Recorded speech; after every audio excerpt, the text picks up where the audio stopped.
Let's look at how you would record garment animation using a character animated in Maya. First, bake the joint keys in Maya.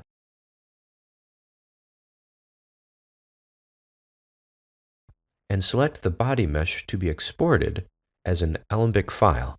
Other formats such as FBX and PC2 are also available, but in this video, I'll be choosing Alembic. After selecting the body, save the animation file. Open the garment file in Marvelous Designer and import the Alembic file you saved from Maya. Then adjust the skin offset for the imported body. The skin offset determines the simulation distance between a body mesh and a garment during simulation.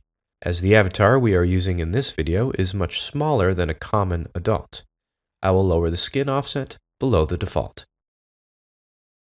Toggle on simulation or press the spacebar to check if the garment drapes properly on the avatar. After pausing your draping simulation, click the record icon to both run and record simulation with the avatar's animation. Once you get a pleasing result, export the animated garment to Maya. I'll export the garment animation as an Alembic file, which is the most commonly used file type.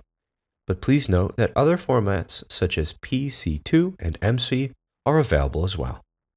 To merge vertices along sewing relationships, select the Weld option.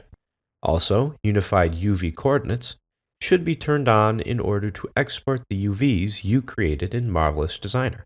If a texture doesn't need to be baked, you can deselect it in the option boxes below.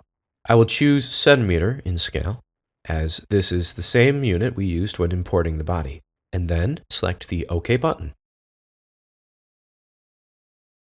Let's now import the garment file into Maya. You can click Cache, Alembic Cache, and Import Alembic in order to find and select the garment file. Now you can begin work using the animated garment in Maya.